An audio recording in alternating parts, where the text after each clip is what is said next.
5 years and still talking. This is GabNet, the Great American Broadcast Network. Talk like you've never heard it before.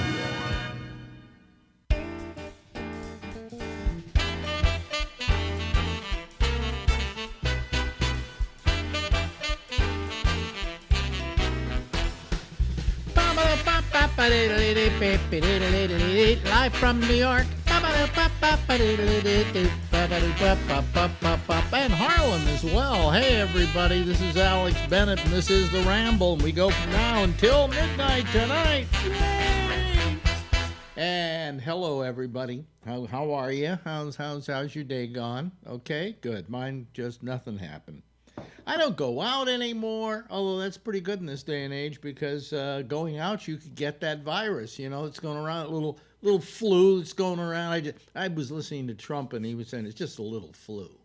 It's just a tiny little, you know, more people die of the flu every year than are going to die of this thing. Well, we don't know yet. They had a little flu back in World War I, and it was called the Spanish flu, and it decimated, let's see here, I'm trying to remember, 50 million people. Yeah, killed 50 million people. So, you know, Trump, you can take it and put it where the sun don't shine, because I'm telling you right now, you know. You know what I can't figure out? I cannot figure out this YouTube people, this YouTube thing, okay? I've been using YouTube now for how many years?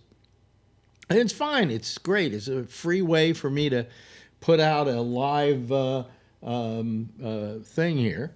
Let me see here. Are we broadcasting? For me to? Well, there we go. There is me. Yes, I am. For some reason, that wasn't going. Anyway, okay. Anyway, where were we? Oh yeah. So I really like YouTube. I mean, it's been pretty good.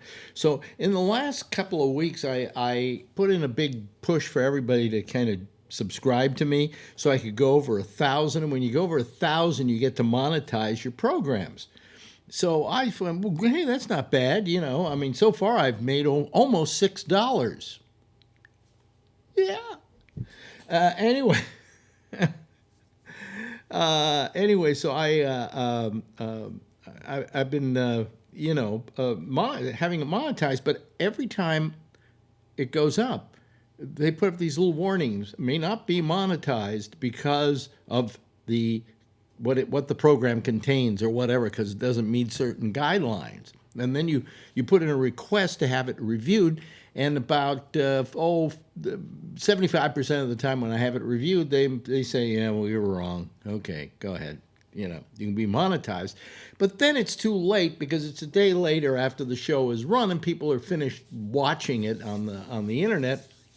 So I don't really realize the full monetization that I could get. And what's strange is I put up two different versions of the show. Some people wonder why. There's one version is the one that YouTube puts up after the show is over, okay?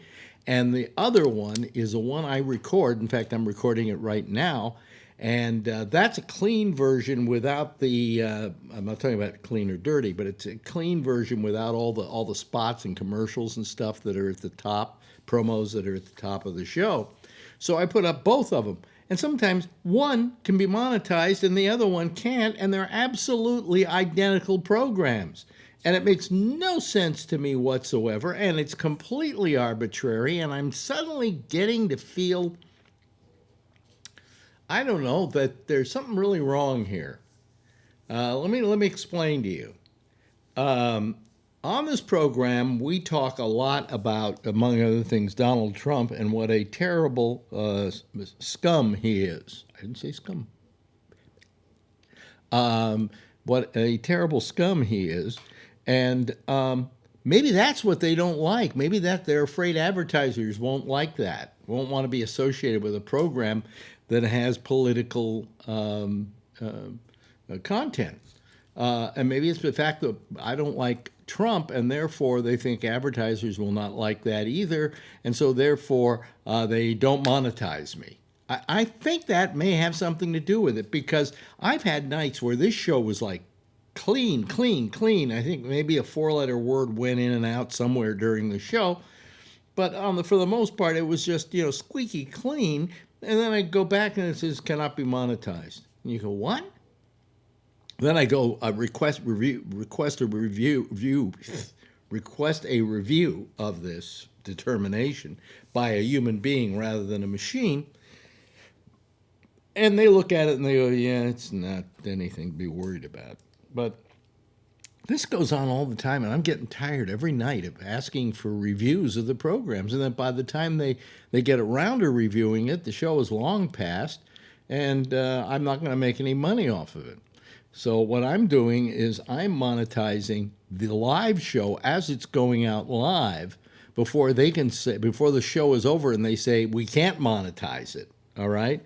And therefore, I will get credit for all the people that are listening while the show is on. So if you see a commercial before the show when you start, that's the reason why. But I'm fed up with that, I'm fed up with a lot of stuff, because, this is not an easy thing for an old guy like me to be doing. And I figured out a way to maybe. I've also been somewhat disappointed in the programs lately. And that's just me. I just feel that no new people are calling. Okay, and I appreciate the people who do call. If you're one of my regular callers, please don't take that to heart. I really like what you do for me, and I thank you so much for it. But it's just, it's kind of the same thing every night, and it doesn't change, and nothing freshens up. So I kept thinking about ways to freshen up the program, one of which would be to turn off my camera, because I'm getting to look really ugly in my old age. Another way, I came up with an idea. See, what happened was Damien decided he didn't want to do a show anymore on weekdays. I don't want to do it once a week. He wanted to do it on Monday. Now, there's no other shows there before him or after him, so he can do whatever he wants. So he can go on late, go on early, or whatever. But I'm like a foolish idiot, have been going on every night at 10 o'clock, because that's what I'm used to. And then the other night, I was thinking, there's no show on before me, so I could probably go on any time after that I want to, because there's nothing more that I have to follow. And so I said to myself, if I just started the show a half hour late, then I would only have to do an hour and a half show, which in internet terms, in podcast terms, is a more reasonable amount of time anyway, because nobody wants to listen to a 2-hour show on a podcast. So here's what I figured I would do. Is it maybe starting next week? I haven't decided yet, but maybe starting next week, I will start the show at 10:30. And then I will run, maybe if I have an interview, fine. If I don't, I'll go directly to the phones. But if I have an interview, I'll play that up until about 11 o'clock. And then for the next hour, we'll have the citizen panel. I think it will improve the program on a couple of levels. I think that it will encourage more people to call, because a lot of people, I think, say, if I call, I feel like I have to stay there for an hour and a half, all right? But they feel they only have to stay for an hour. Then maybe all that will kind of change. So I'm thinking about starting next week, if there is a next week. I'll explain that in a second. Of having this show go on at 10:30 and start at 10:30. I don't think anybody would complain about that. I think that it would be a lot easier listening for a lot of people who don't want to have to slog through 2 hours of program when they listen to it. The ideal time for the show would be an hour, but I'll do an hour and a half and see how that works. But this will give me the opportunity to put all my effort, into that hour that we'll do the citizen panel. I find myself starting to fade out about an hour and a half in. Also, I think it might encourage other people to call, because they won't have to devote themselves to as much time if they do call. So I think that's probably going to be what I'm going to do next week. I'll try it for a while. If it doesn't work, I won't do it. I'll go back to my old time slot. But I'd like your thinking on this, and if you get a chance, give me a. Somebody just said the Spanish flu was 500 million people worldwide. Okay, about a third of the planet's population. Too bad it didn't get the Drumpf family over there in Germany or wherever they were from.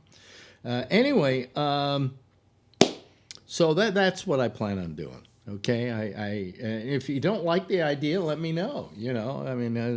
I certainly like to accommodate the audience. But this way, if I have an interview or something, we'll play that, and then we'll get on with the citizen panel about 11 o'clock. We'll do a good solid hour of hard-hitting talk, and then I leave and nobody gets hurt. Okay? Okay. In fact, we have that thing, the billboard up on the web page where it says all the different shows and they flop over and so on. I already have a new one made up that says 10:30. So I went to all that trouble today, so maybe I should do it. Anyway, we'll give it a try maybe next week. I don't know how much of next week I'm going to be on, though. I just got word today that I'm going to now have my operation again next Tuesday. It's like last Tuesday was the run-through. And this is going to be the actual final, the opening show, as it were. So I will not be doing a show Tuesday. That's for damn sure. I'm not going in there. Who knows when I'm going in there. If I go in there the same time they have me going in this time, I wouldn't get out of there till 9:30, 10 o'clock anyway. And I'm not coming on the air here right after being under anesthesia, even if I start at 10:30. So there will be no show on Tuesday, okay? There may be a show Wednesday, but I want to see how I feel, okay? If I'm still feeling groggy, or I'm still feeling out of it, or I'm feeling a great deal of fatigue, then I'm just going to pass up doing the show, okay? And I know you will all understand once I get past this, and then I get past that stupid trial that we're doing, which I'm getting fed up with that whole deal too. We'll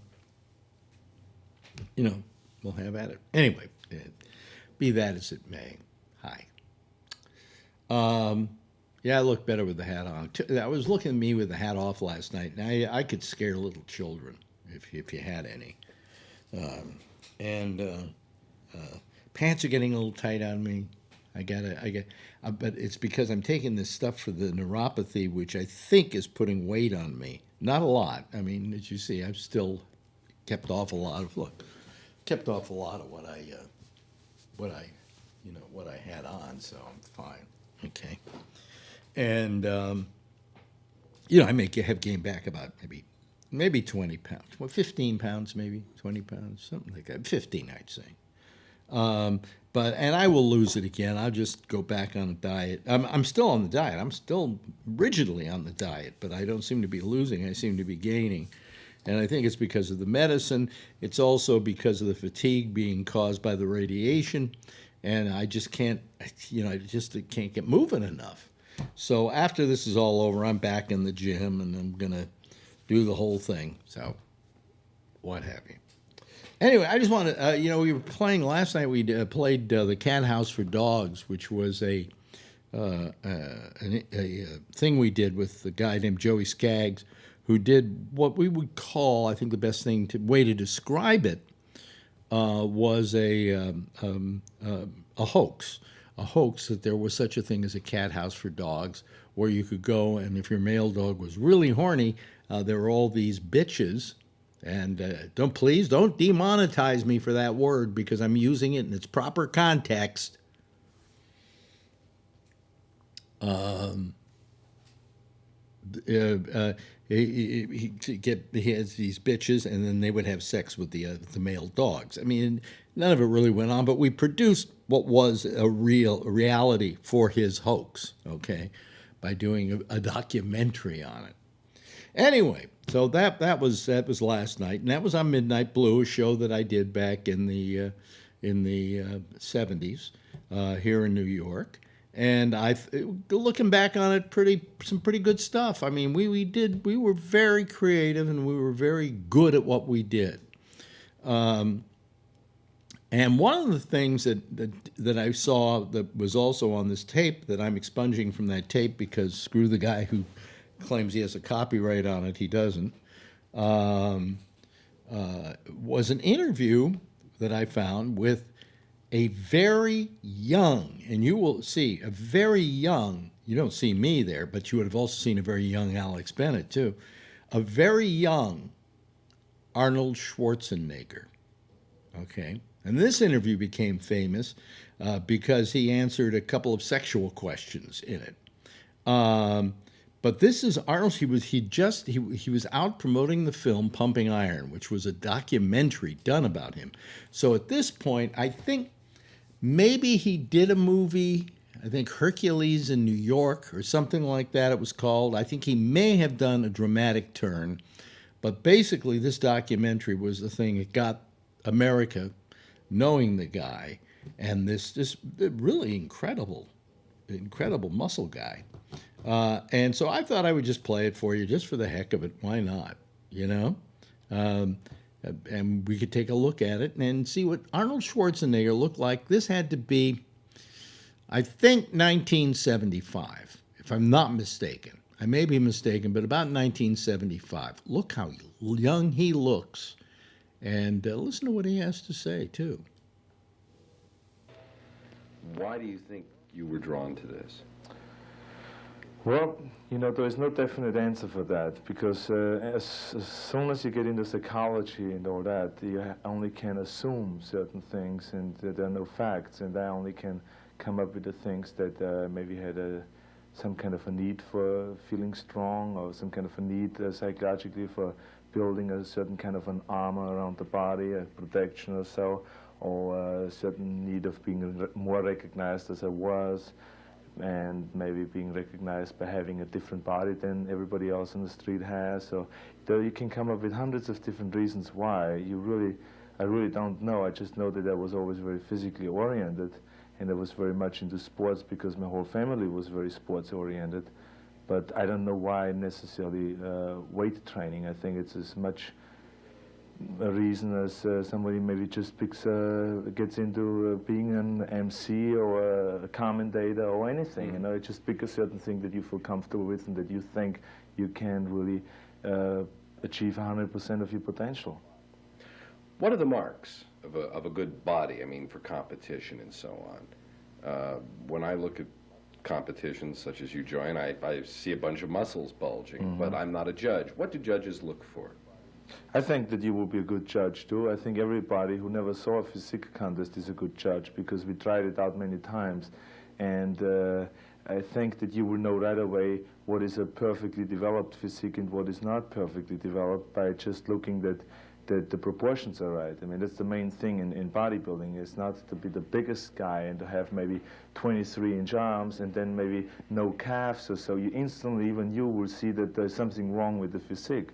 So I think the main thing is the proportions and the symmetry of the body, you know. Size means a lot, but it isn't the main thing, you know. It's the symmetry, the proportions, muscle size, muscle separations, the definition of the muscles and the quality, how you pose, how you present the whole thing, and so on. All these things are very important in bodybuilding. You say in there that doing this kind of feeling your muscles bloat up and get bigger is better than coming, as you put it. Is it kind of a sexual rush for you? No. When I say it's as good as coming, that doesn't necessarily mean it's a sexual thing. Mm-hmm. I mean, we know that you know, climax in sex is the supreme feeling that we have, and mm-hmm. the pump in the gymnasium is the supreme feeling that the bodybuilder can have. And the same is in running. You get this certain high in long distance running or in swimming. And so in every sport you get a certain high. There's a certain point where you get really high. And that is the best feeling you can have for this particular sport. And the pump is like that in bodybuilding. You know, it feels fantastic, and it's something that you work for because you know that the pump makes you grow, makes you bigger and all that, which is the ideal thing in bodybuilding. And that's why I compared it to a climax and by having sex, because that's what people can relate to, hopefully. Because for most people, hopefully, it is the best feeling that they ever experienced. In the film Pumping Iron, there's another bodybuilder who is being rehearsed in his routine for competition. Does that routine have a lot to do with winning? Very much, because you can have the best physique, and if you can't show it, if you can't show what you have to the judges and to the audience, you cannot win. It's impossible, because if you have a terrific developed back, you have to be able to flex it in a way to show this terrific developed back, you know, and the same is with your thighs and calves and abdominals, and then the way you move from one pose to the next, it shows you the way, how graceful you are, and it's a kind of a neat thing if you see a guy who weighs 240 pounds to move gracefully, and to go through his routine, which is usually a 3-minute routine. And I took ballet lessons for that, you know, I took how to move gracefully, and so it's very important to do that. We're not going to have to be treated for the next 30 years to Arnold Schwarzenegger ads on the back of comic books, are we? You never have to worry about that. I mean, a long time ago I had the chance to do that, to have advertisements go in the comic books and so, but I made the decision that it was much more important for me to do things with dignity and with class in my career, and that I was successful in for the last few years, and I'm sure I will be successful in the future because of that, you know. To do everything I do is with class and not just for the money. Well, remembering the back of those old comic books, look at him, folks. There's Arnold Schwarzenegger, hero of the beach. And there he was, ladies and gentlemen. That was about 1975. And by the way, to you out there at YouTube watching us, you did not see Arnold's extremities. He had a little clown nose was on there, covering up the vital parts. Okay? All right. So so you just go ahead. You're going to give me a no monetization thing anyway. Just pass it now. Okay? All right. Good. Anyway, that was Arnold way back when, and who knew what he would become? You know, who knew that this guy would become probably one of the most successful people in the movies? I mean, he was major box office. He was one of the biggest stars in the world, and then he became the governor of the state of California. Who would have known that would have happened? Okay. And all when I was interviewing him, then he had done, as I say, Pumping Iron, and held the title of Mr. Universe, and it was a major competitor in that field. So great to see him. Anyway, let me see here. I guess we can get going here. I guess we can open the lines. Who knows what's going to happen? Here's where the show goes downhill from here. Okay, mainly because it's when I start falling apart. Let me see here. Let's see what oops, ooh, that was last night's caller. All right, let me turn this down so that when somebody does call, it won't blast you out. Okay, so now the lines are open. Yes, and I'm ready to talk to you out there. If you don't know how to call us, just go over to gabnet.net. Over on the right-hand side of the page, it tells you exactly how to call us using Skype, or you even can use a phone number that's there and call us by phone, although we haven't had a lot of people using that phone number lately. And I've been thinking about, I pay, $18 every 3 months for that phone number, that I might do away with it because nobody really uses it that much. I think we have one caller who used to use it a lot, and he's not calling the show anymore, so we probably don't need that phone number, but I just paid for it again, so what the hell, you know. So but Skype is here at Gabnet Live, GABNETLIVE, and I'm now just waiting for somebody to call the program. See, if I start even 2 minutes before the 30-minute mark, nobody calls. And I strongly suspect that those people who do call me after this point weren't listening to the first half hour. So, so they missed Arnold Schwarzenegger. But did he look like he had muscles, man? That guy was he was a freak show. Really. Man, all that later on turned to fat because they had some pictures of him years later where it had all turned to fat. I think he's gone back in the gym and kind of tightened a lot of that up. But, he's not a young guy anymore, and it's a hard thing to kind of keep up. Anyway, here comes Phil. Let me see here. Yes, okay, there we go. There he is. Hello, Phil. How are you this evening? Hey, I had a nice day. I am now an investor in the stock market. Really? Yeah. Oh, here's my. Oh God, what happened there? Let me turn that off. Yes, please. That wasn't an intentional thing. I just grabbed a piece of paper off the keyboard. But I have a. It's very hard to see. Charles Schwab account, but I gave him a check, and I can't use the account until the 6th of March. I guess they want the check to clear. Yeah, well, I think that in your case, they better. Idea. Yeah, it's a good idea. So what, did you invest in anything, or are they just going to do the investing for you? Well, I'm going to just do the S&P index. And I haven't chosen which one to do yet. I have to talk to one of their advisors. So, my intention is to start building up some savings while I'm still working, because in 4 months I get Social Security. Yeah, but you don't know how much that money's going to grow. I mean, I did very well with Vanguard for years. Now, of course, it's taken a downturn. Yeah. But I think I made quite a bit of money off of Vanguard. Oh, but I was in there for, I don't know, 15 years, 20 years, something like that. Well, I figure it this way.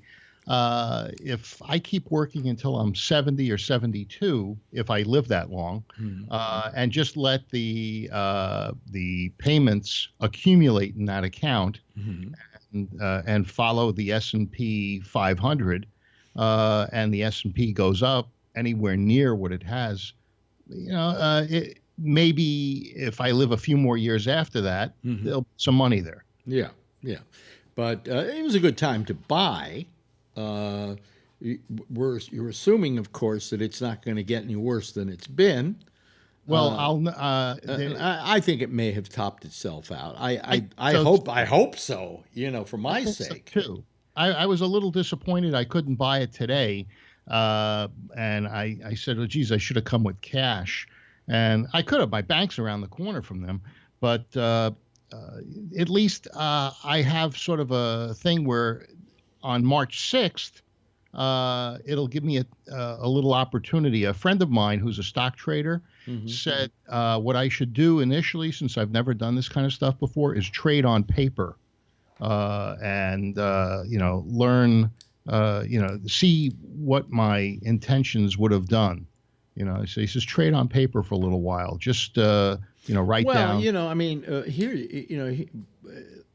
in good times, there have been bad times when I've had my stocks. There have been good times when I've had my stocks, but I've never sold them off. I just sold off about $10,000 worth to pay the lawyers, but I never sold them off. And the fact is that what you do is you just go in and you just leave it there. Just forget you even have it, and just leave it there. And you're probably going to do okay that way. At least you're not, let me put it this way, if when things are bad, you sell it, you are going to lose. You made money by selling when you did to pay the lawyers. But that was purely by accident. Yeah, but it was, you made at least 15 or 20% more by selling it then than today. Yeah. But, and then I had that Sirius stock, which they vested me.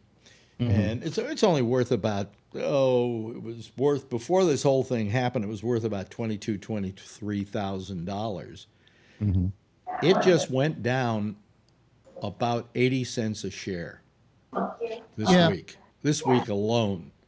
There was a time that Sirius stock, 'cause my friend, when it was at 10, I think, 10. and 10. it went down to 5. You mean 10 cents? No, $10. Oh, $10, and it went down to 5 cents. Well, it did go down to 5 cents, but when he owned it, Yeah. and I don't know if he still does, it went down. It went in half, but it came back a bit. What was it, like 7 or 8? No, it actually kept going down. It got pretty bad. There was a time, there were people who bought at $50 a share Yeah. in the early days, and then there was that $10 price point at which people jumped in, and that was because they said, "Oh, it used to be 50, it's now 10. I better buy now," and it went down to 5. And then it went down to 3 and 2 and 1. And finally it went down one day. I remember being there the day it went to 5 cents. Does that mean it got delisted? Huh?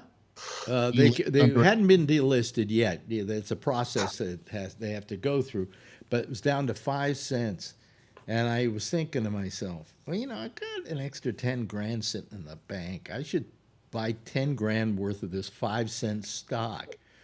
And then I went, I don't know. I don't know, because on Monday this place could be out of business, and I'm out 10 grand. On the other hand, well, I didn't buy it, and I could have bought it right then and there, and I should have put the bet on Mel Karmazin that he was going to wind up saving the company. If I had bought $10,000 worth of shares, how much is? Let's see here. That'd be 20. That'd be 20 shares per dollar, so Right. I would own about 200,000 shares, I think.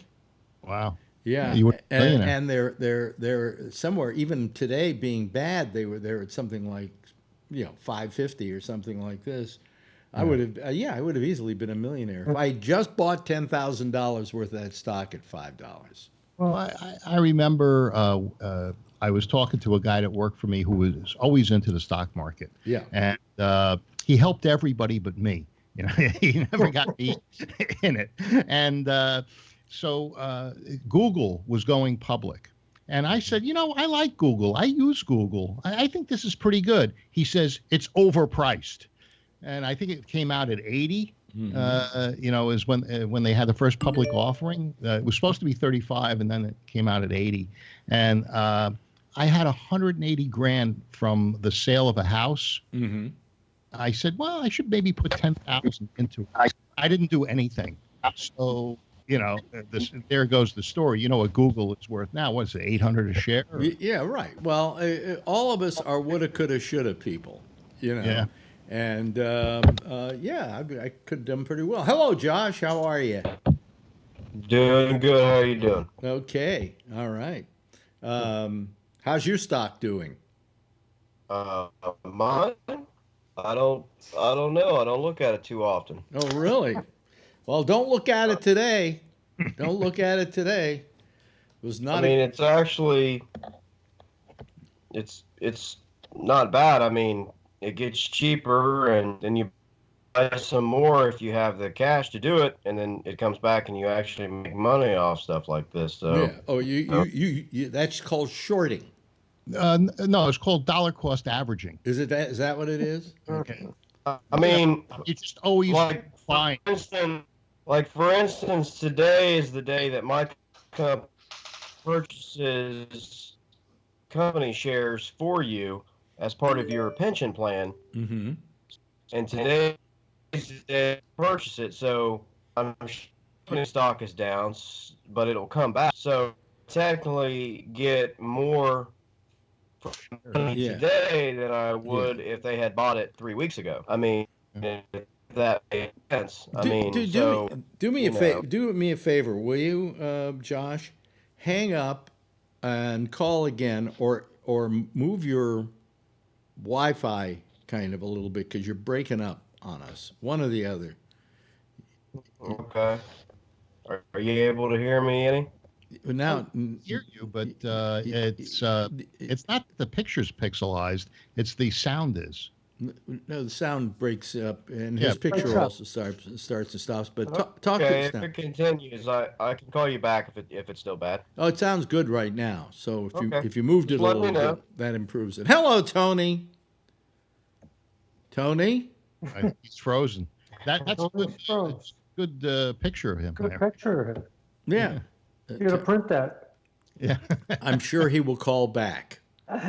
Yep, there he goes. Boom, he's gone. Oh boy, not a great night for Skype, is Right. it? Yeah. But Phil, you, I mean, I think sometimes the market is intentionally driven down.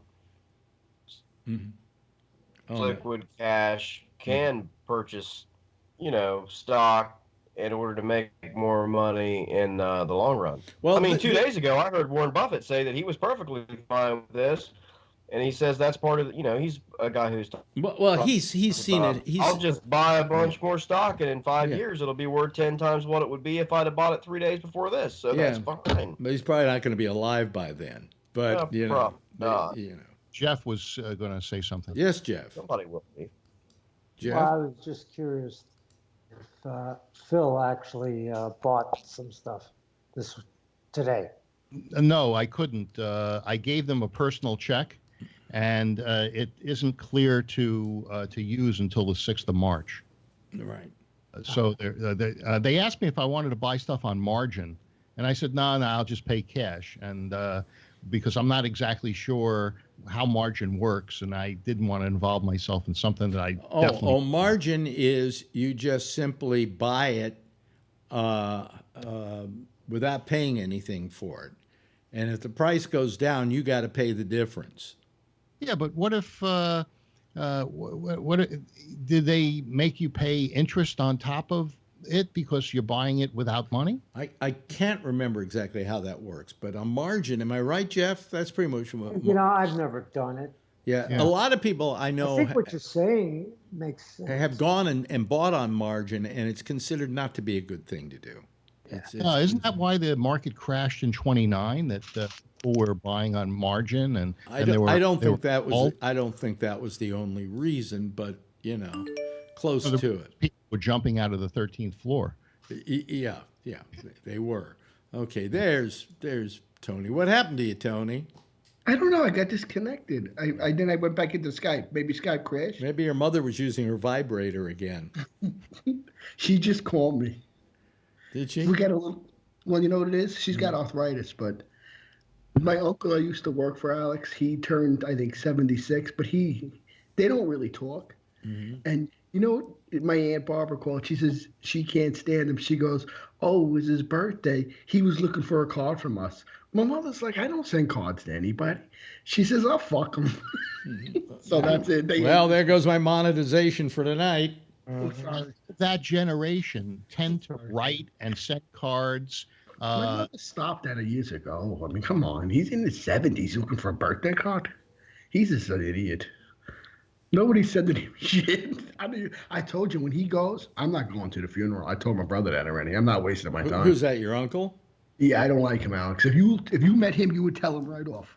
He's such a cheap bastard. It makes me sick. Hey, it's a monetization night. No, bastard's okay. Oh, Okay. Bastard's okay. Alex, he took me to lunch one time and he paid with coupons. Who does that? You don't use I coupons? told my brother that. He says he paid with coupons. I had- says, yeah, at a fucking diner. Hey, Hey, do you remember when You're gonna be they thrown had out. those- Boy, you're costing me a lot of money tonight, I'm sorry, I'll Tony. write you a check. I'm sorry. remember those coupon books that you'd buy for like $25 and you'd go out to lunch or dinner or the movies and you got, one meal free or they were very popular about 25 years ago. You remember those? It was a big book, maybe with 500-600 coupons in it. I know as a kid, I used to get, my mother used to buy the McDonald's book. We used to just rip the stuff out and get the food. The entertainment, they called it. Oh, dude, that I never had. Yeah. The entertainment book. It was So we weren't going into his places. If I went to McDonald's, it was a big treat on a Friday night. Yeah. That was a big treat. Hey, Ray. Hello. Turn up your mic a little bit. It's a little low. A little on the low side. Turn it up. There we go. Let's see here. Is that better? It's a little better, yeah. You I could think turn it up you're even. you're not going through your main mic. Oh, maybe I'm going through Now the. you are. Yeah. Am I? Okay. Better? Yeah. Yeah. Yeah. Yeah. Yeah. All right. Yeah. Add the gain down. Much better. So what do you guys think about my whole idea of starting the show at 10:30? I think you ought to start at midnight. That's not bad. No, you should. The joke should have been 1 minute before midnight. You know. It's you've been doing this a long time. You're devoting a lot of effort to it, and maybe you deserve a little slowdown. It's okay. Well, it's not a matter of slowing it down. What I've always found in radio, okay, and in my career, is that if, for instance, they gave me a 4-hour shift, I was not as good as if I had a 3-hour shift. And if I had a 2-hour shift, I was even better, because you have a certain finite amount of energy to put into a show. And if you know you got 4 hours that you got to do this, you spread it out. You spread it thin. You're not 40 years old anymore either. No, but that's not the point. The point is that I think with an hour and a half, I could probably put in a little more energy into the show than I'm putting into it now. You know. Yeah. Although it doesn't. Aren't the most successful podcasts the ones that are like these 5 and 10 minute snippets that, for Mm. instance, the Tonight Show? No. They don't show the whole Tonight Show. They Nope. only show Nope. part. Nope. Joe Rogan is the biggest guy in podcasting. Makes about 30.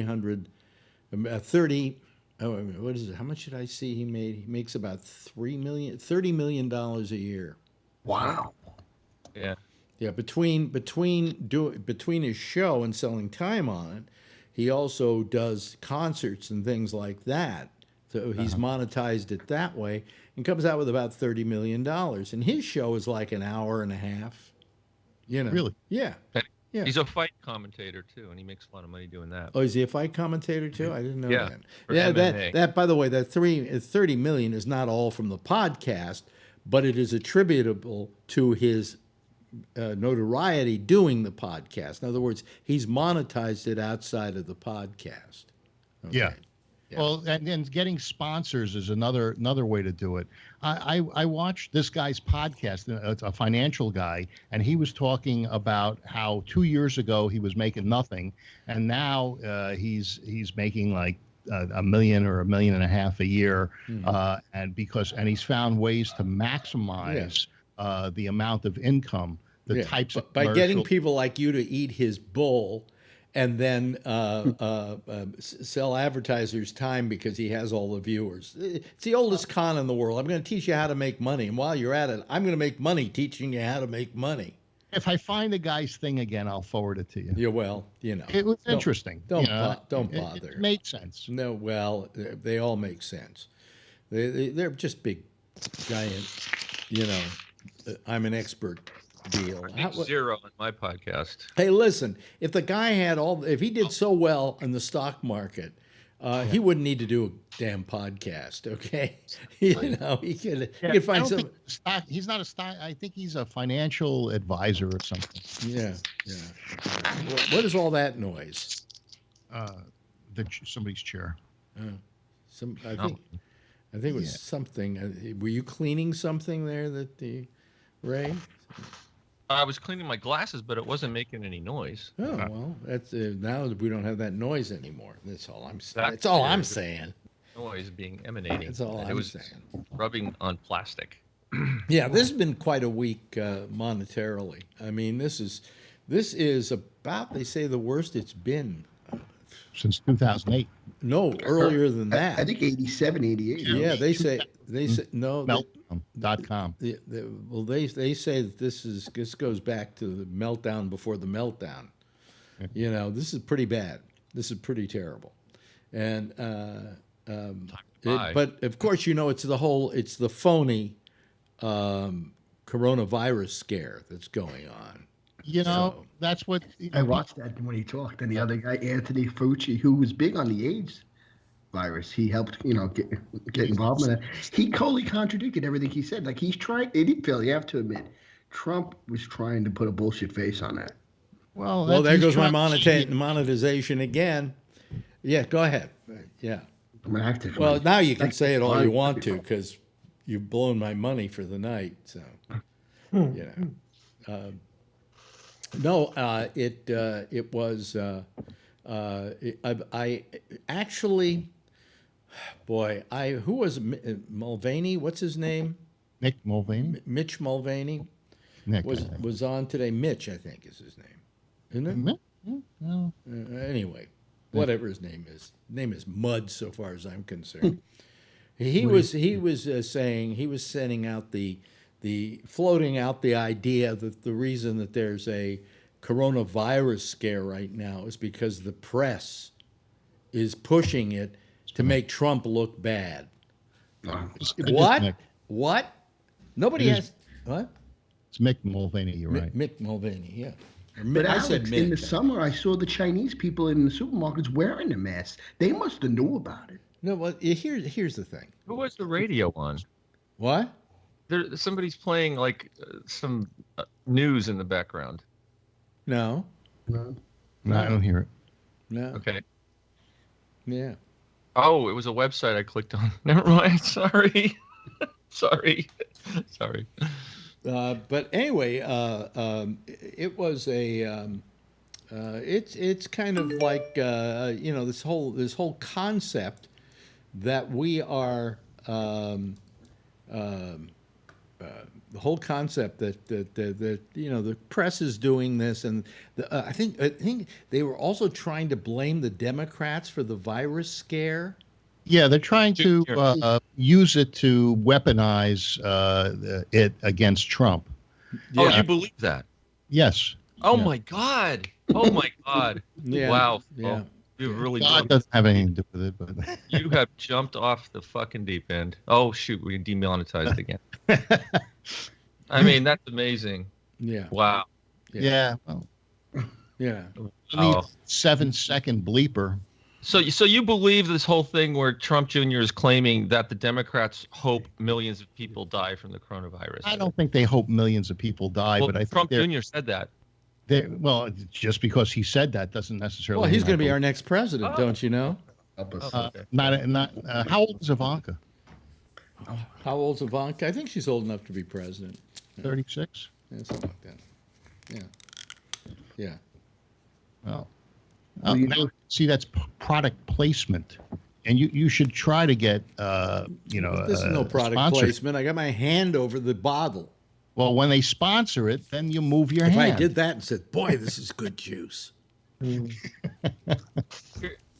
Can I say what Donald Trump Jr. said? Here's What? his quote today. yeah, The playbook is old at this point, but for them to try to use a pandemic and seemingly hope that it comes here and kills millions of people so that they can end Donald Trump's streak of winning is a new level of sickness.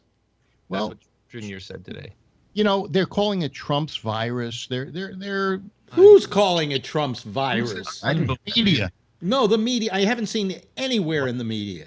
That's because you don't look anywhere. Okay, other than- okay, find it. Except don't go to Drudge. Okay. I'll just Google search here. Yeah. Trump's virus. Have you heard anybody? Oh boy. No, I never Nancy heard- Pelosi, probably.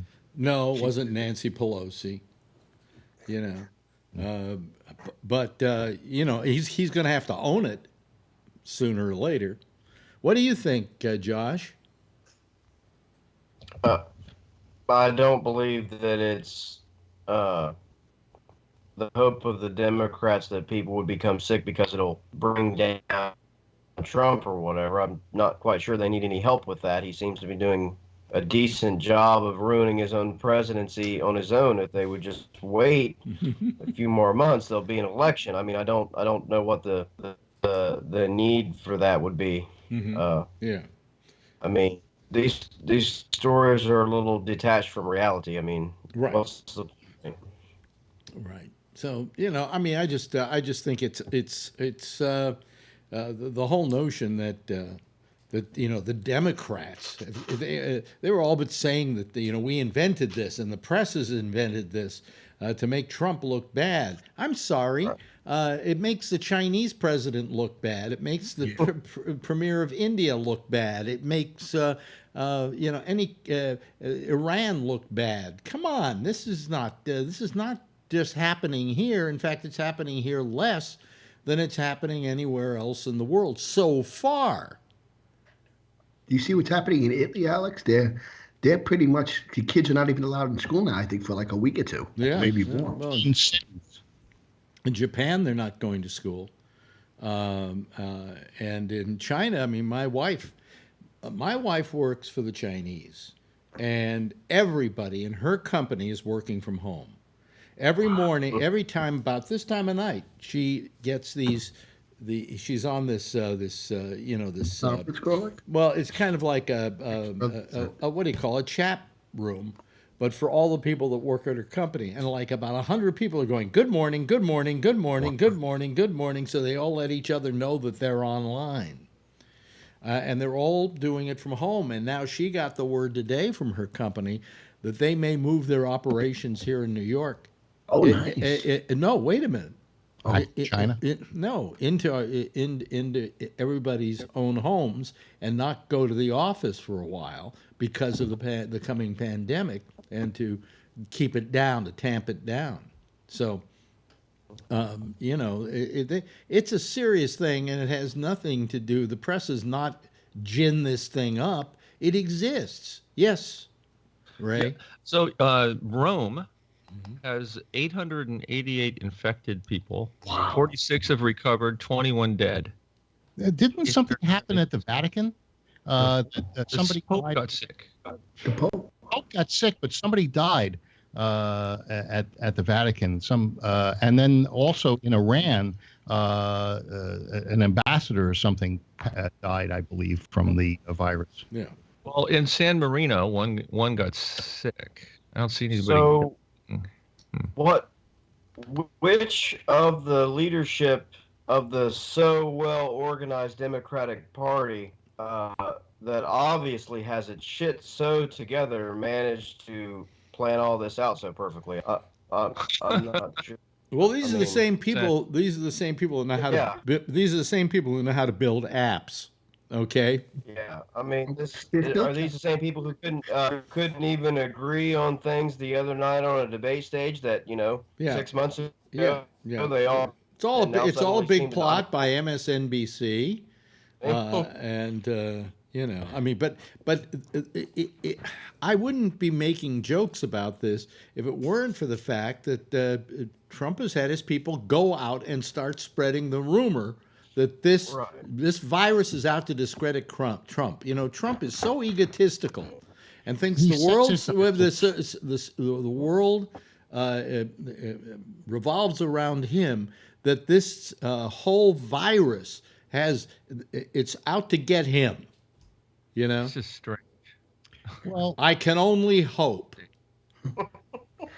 You know what's funny though, Alex? I was telling this to Phil. I'll tell you. He was molded by Roy Cohn, right? Yeah. And Roy Cohn died of AIDS. Can you imagine if he loses the election because of this virus? It's almost like he's come full circle. I don't think they're blaming. Yeah. I don't think they're blaming Trump. And actually, what they're blaming Trump for is cutting down the CDC by about 2/3, or maybe even more than that, 3/4.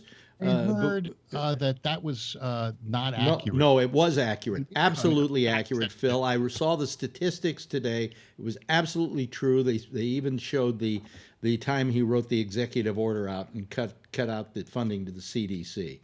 He said, well, if anything ever goes bad, we can just hire those people back really fast. Yeah. Yeah. Well, what he did was he stopped travel quickly to and from China, which he was stopping travel to and from China under the trade war, for crying out loud. Earlier when the outbreaks first happened, he put a travel ban on China. Anything he could do to put a travel ban on China, he would do if he had half the excuse. And So don't make him look like a good guy. He was doing it to get even. He put the travel ban on it because of the virus. Phil, he's not stopping a travel ban from Russia. He's not stopping a travel ban from Saudi Arabia. Yeah, but well, he put the travel ban on early for China. Yeah, but for China, the- but you don't see me. South Korea, it wasn't until maybe the last week or so. These just popped up. What do you mean these just popped up? South Korea's been having this thing for weeks and weeks now. Yes, but he put the travel ban on China. By the way, they had this map of all the countries that have the coronavirus now, and there were a lot of these countries that were red, right? Yeah. Do you know the one country that wasn't? Iceland. North Korea. Kim Jong-un? Travel anywhere. Nobody goes in there and nobody gets out. What a bet you they get perfect it. hermetic seal they have against this disease. You know, right? Isolationism works. Isolationism works. Nobody comes in. Well, Trump's got a good idea. Yeah. That's why he gets along with him. Oh, so you admit that is his idea? Isolationist? Yeah. Yeah, I think he's an isolationist. Oh, okay. Yeah. You approve of that, do you? So far. Well, so far until your stock goes down. Anyway,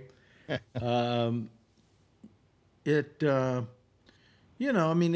really, anybody who thinks that this is a fake news or that this is a plot by the Democrats to discredit Trump the only person who feels that way is Trump, and it's a very egotistical point of view. Here's why the stocks went down as precipitously as they did. You would have thought that after the president goes on television and should ask people for cooler minds to prevail or whatever, that the stocks would kind of rally and come back again. But he didn't do anything to instill confidence in the American public that anything was going to be done about this, or that he had the reins of state in hand and firmly had his grip on them and was going to make sure that Americans didn't get sick. But nobody believes him anymore. And so consequently, the stock went down. It should have gone up after that speech. That's the reason he did the speech to begin with. It's not the virus that caused the stock completely to go down. Yes, it's also the fact that there are closed factories and there's not going to be business in the number 2 economy. Yes, all those things. Yeah, 3%. All those things. But he could have said something that made America feel better about itself, and the stock market wouldn't have tanked like it did the next day, in which it tanked, I think, the biggest of any of the days that it tanked, went down 1,100 the day after he gave that press conference. So what kind of wonderful confidence is he instilling in the American public? What do you think, Kevin? Kevin? Yeah, he's there. Okay, I want to make sure he... Can you hear me, Kevin? Yeah, for a second, my clock just made a bunch of noise. I didn't hear you. Yeah, and I was going to say, what do you think about all of this? It's pretty much what you've been saying. I think it's a mess. Yeah. I still have a little reservation. I think the media's kind of propped it up to be a lot more than it is in a lot of ways. Mm-hmm. If you compare it to all the flu, compare it to the flu, mm-hmm. you know, mm-hmm. There's probably 20,000 people out there that could be dying from the flu right now. Yeah, but here's the difference. I think that the coronavirus is something that we got to keep an eye on, but not panic about. By the way, turn your mic off, will you, please, Bree, when you're not walking and when you're not talking and stuff. Just turn. Yeah, good. Yeah.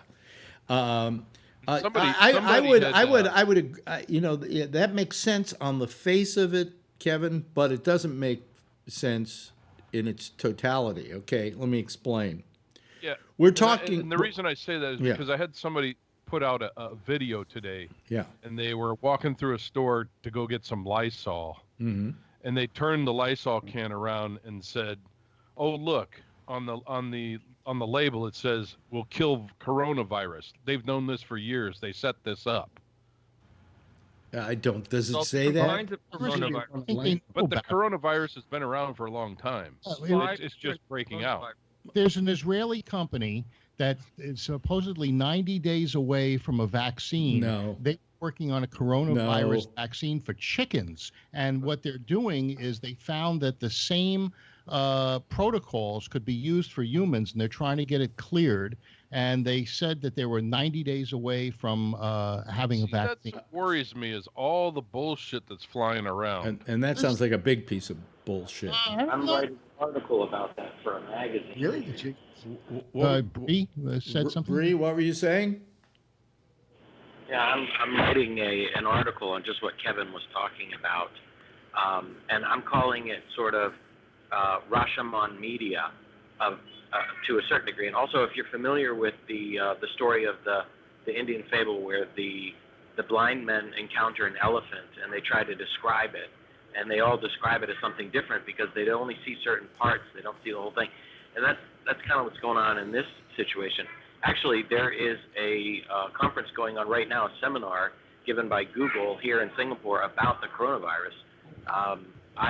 I have the stream for it. They're live streaming, and it'll be posted later. But yeah, the main topic is everybody's freaking out, and it may not be warranted. We just, there's too much out there. Well, here, let me explain something. First of all, We have to be concerned. Let me attend to what Kevin was saying. On the face of it, that sounds right. Okay, we have, X number of people in the world die every year from the flu. And that's true. But there are many different strains of the flu. It's not all the same flu. And these are things which are going after us. This happens to be one thing that exponentially is getting bigger and bigger. I mean, we don't know how many people are dead now in China. It's certainly over 3,000 now, and in a lot of countries, it's starting to get it. It's a matter of it's exponential, And okay, you got a couple people in California, but they had to get it from somewhere because they don't know where they got it from. They don't know anybody that went to China or anything like that, and they don't know where they got it. So whoever they got it from is walking around, giving it to other people, and those people are going to give it to other people, and before it even presents itself, people are infected. So we don't know what the potential is of this. And just because right now the deaths aren't high, well, thank God for that. But just remember, we had a thing back in World War I called the Spanish flu, and somebody tonight was correcting me. They said that actually half a billion people, almost a third of the world's population at that time, were killed by the Spanish flu. Well, think of this as the Spanish flu, one strain. That's my point. Does that make you feel better, Kevin? Well, yeah, but I understand. We need to be concerned. Mm-hmm. We need to be watching for it and being prepared, which we're doing. Yeah. This happens to be a very deadly flu. And it is especially deadly for two groups of people, children and seniors. I mean, yeah. And I'm one of them. Yeah. And, let me ask you this, Kevin, for all you feel about how this, maybe it isn't all that it's cracked up to be and all of that, do you feel good about sending your kid to school right now? Not really. I've been starting to think about it. Yeah. Yeah. Yeah. Yes, Ray. Hey, Alex. Yeah. I need to correct. There were 500 million people who were infected with the Spanish flu, but 40 to 50 million died. Okay, good. I said 50 million, and somebody here corrected me and said 500 million, and I went, gee, I always heard it at 50 million. Yeah, 500 million were infected. Yeah. And also, there are 8 different coronaviruses, and SARS is one of them. Mm-hmm. The problem with this one is we don't know enough about it, how dangerous it is. People are still getting sick from the other coronaviruses. Yeah. Yeah, I mean, there are potentially thousands of coronaviruses. Right. There are 8 we know about. We just, and we just don't know, And the other thing is... Can you raise your camera from the sidewalk? Yeah. Sorry, yeah. I mean, we just don't know. I'm going here later tonight. It's going to be hopping. I'm trying to find a hotel that I got to switch to. But we just don't know, and that's the thing.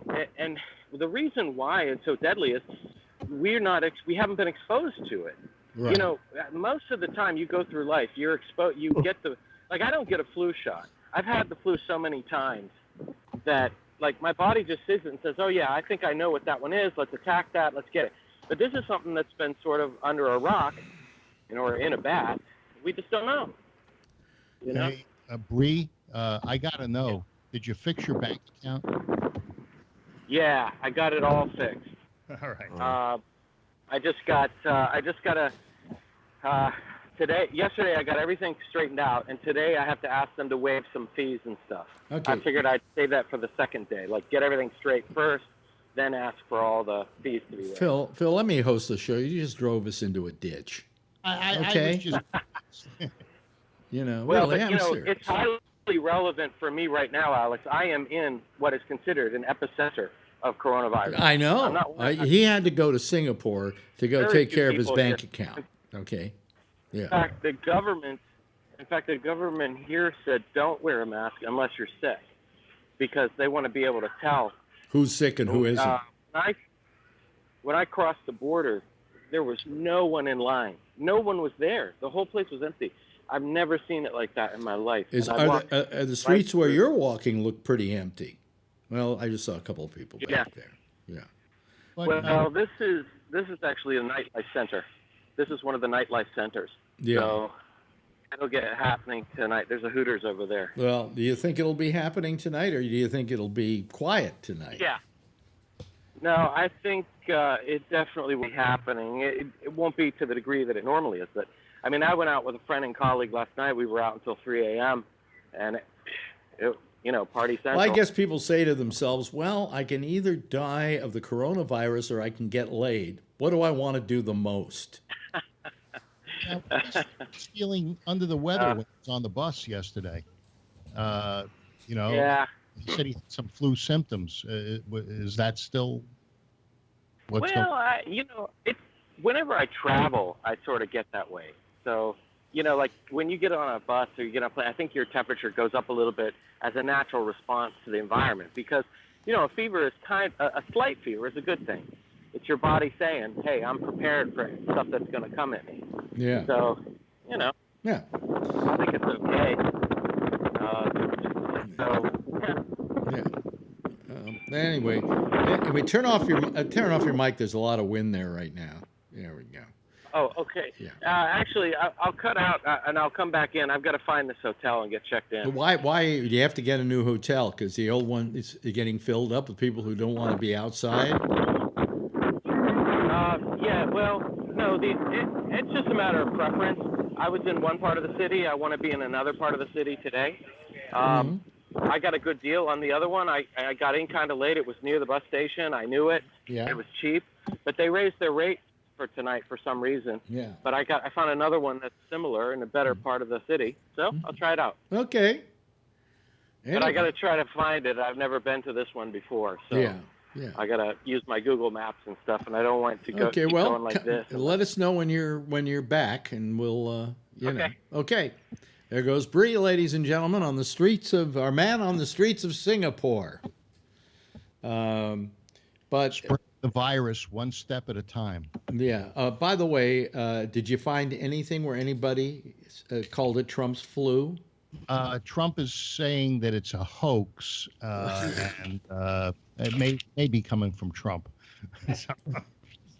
No, but I mean, it's like the idea that it's Trump's flu. Did anybody call it Trump's flu, Phil? I haven't found it yet. Okay. Well, I think if somebody had, you'd find it already. So let's end that little notion. Boy, my pants are riding up on me. There we go. I called it Trump's flu. Huh? Schumer did too. He did, Chucky? Well, he's an evil human being. Those are the glasses. Yes, Trump is an evil human being. I mean, Schumer. Schumer. Yeah. And so is Nancy Pelosi. Yeah. The devil. Yeah. They're probably all hoping to get the virus all against each other. Did you hear about this new guy they want to make the head of is it CIA? What are they trying to make him the head of? NSA? NSA? And he has no experience at all? He's overqualified. He's overqualified so far as Trump appointees Alex, are imagine he concerned. comes into the Ambassador to interview. Germany, Huh? and You know, on this radio, no, you're hired. they called him in temporarily. See, he can have somebody there for 210 days. Temporary. Well, that's appointment. usually all anybody lasts anyway, so he doesn't have to clear him through the Congress. That's why the other guy left, because it came up on the 210 days. He left 5 days early. He timed out, basically, and that's why he brought in this Grinnell, the German ambassador, and he's going to fill in temporarily until he can find somebody that he can post. Yeah, well, Yeah, that's how he used to handle his employees, so they don't have to pay the benefits too, right? yeah, yes, right. Right. A friend of mine just wrote me. He must be listening. He says, "I see Trump now blames the coronavirus on the Democrats as a hoax." Yeah. And he says, "Do they have Democrats in China?" Well, you know, I mean, it's pretty terrible over there. I mean, everybody at CITIC, which is one of the largest banking companies in China, which my wife works for a segment of that company, has all their people working from home. That's okay. So why did they remodel that office? Well, you know it's true, but you know what they're not moving out of they're not vacating their offices right now. If it gets bad, they will. Okay. And they have contingencies so people can work from home. They've set up the infrastructure and everything in case that need should arise. Maybe that's a good thing. You know? Well, of course it's a good thing, you know. Plus, there's nothing more that my wife would like to do than work from home. No, she has to go in and get the mail. Huh? She has to go in and get the mail. So, you know, she'll have to go to the office. I think there may also be ways of taking care of that, too, by having the mail all routed to here, you know. So. Yeah, how does that work for you with your packages from Amazon? Yeah, right. Right. You know.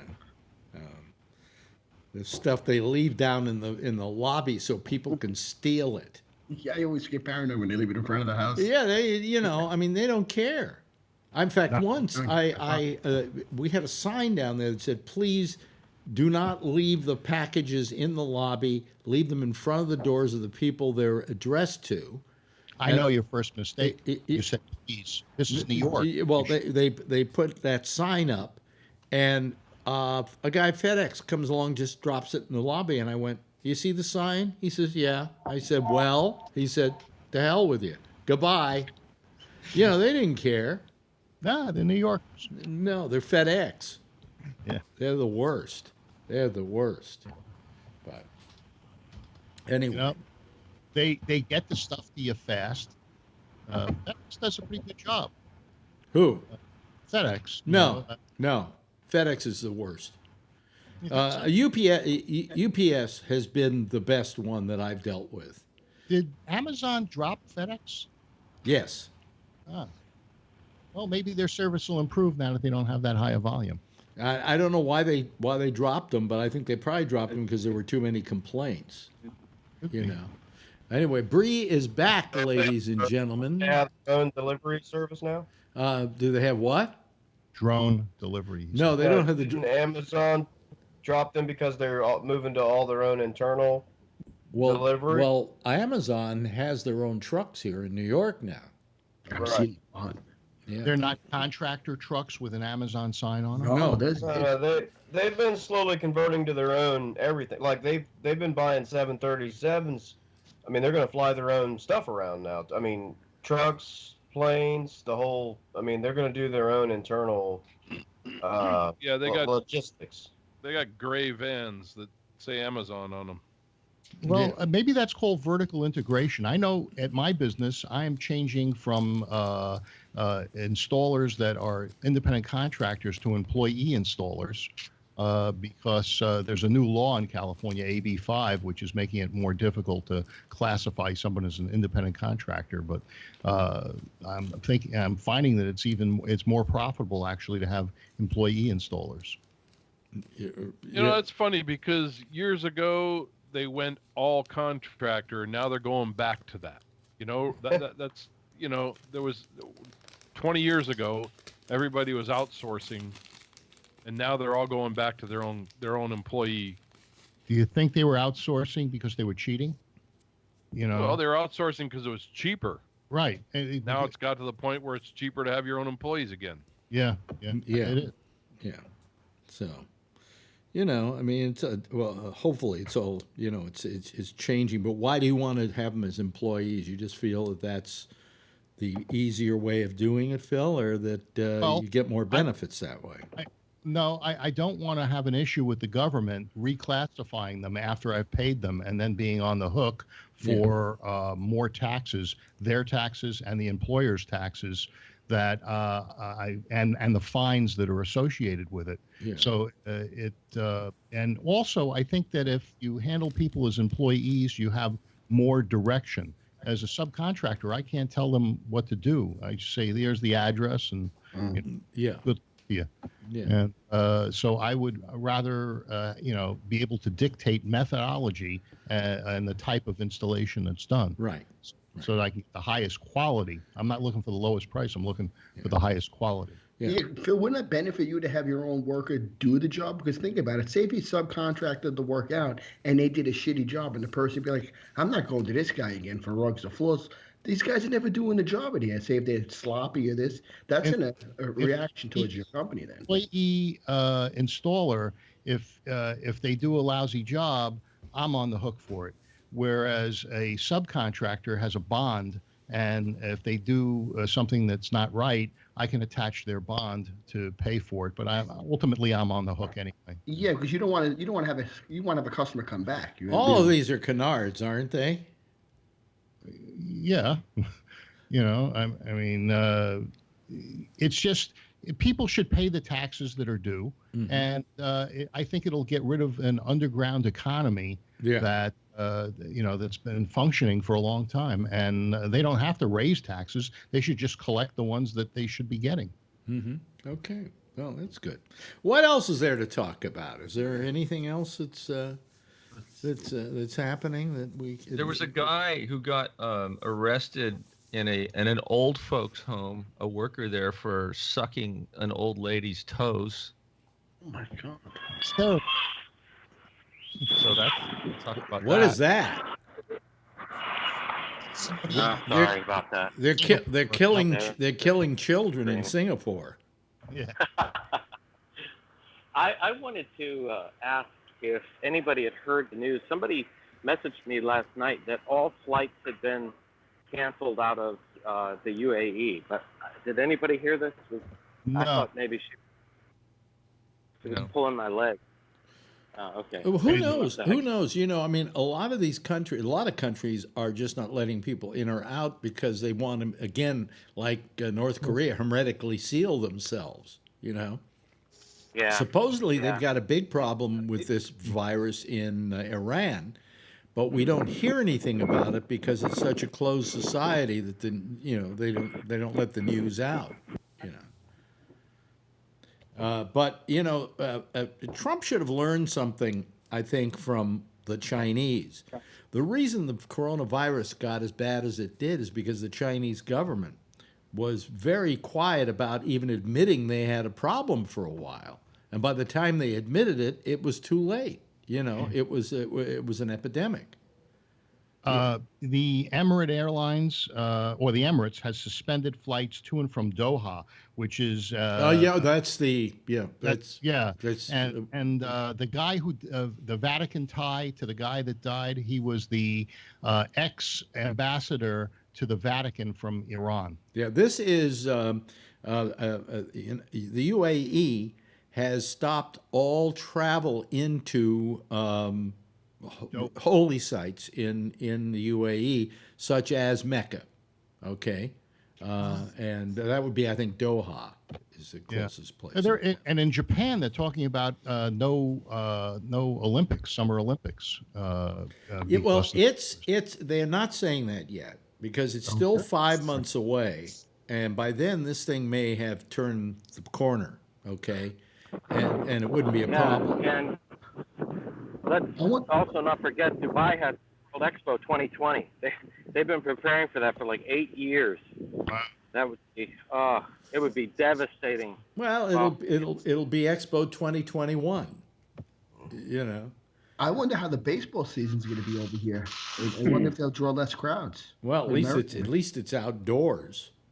True, yeah. It's not inside. This is news from January 12th, 2020, but it says the Dubai airport was flooding and they had flights canceled or delayed. I didn't even know it rained there. Oh, it does. It rains a lot. I've told you guys that when I was there. I showed you that, they're doing the cloud seeding, and so sometimes they get a lot of flooding, and they're not prepared for it at all. So, if they get like 2 inches of rain, everything's got to shut down. Yes. I cannot find this hotel to save my life. Oh, boy. I understand the Boston race is potentially going to be canceled. Wow. The marathon? The marathon, yeah. And what's it? What's this going to do for the primaries, like Super Tuesday? I mean, are people going to stay away out of fear? Yeah. The Democrats think it's a hoax. They're going to come. I got to work the polls, so. Yeah. You getting inundated with a lot of ads on TV out there in California? Oh yeah. I signed up for all the free stuff now from Bloomberg. Yeah. I think I might have mentioned it. The buttons. Yes, you did. Bandana, You did. and Yes, the you matches. did. Yes, you did. I can't wait to see what's next. Yes, but how do you guys feel about it, Kevin? How do you feel about all the ads? Who's running the most ads? Bloomberg even put an ad in our little local paper here, and even the local people don't put ads in our local paper. I like it. He's going to spend it. It's crazy. Yeah. I don't even know how he found the paper. He must have had a bird or something that was in the bottom of the cage. I heard on one television station he was buying ads in his own ads. So I would be surprised. how do you, let me ask? Josh's been kind of quiet tonight. Josh, how do you feel about the kind of money that's now being spent on campaigns? And I mean, with Bloomberg in it, the other people have to go around getting even more money to spend, right? Yeah.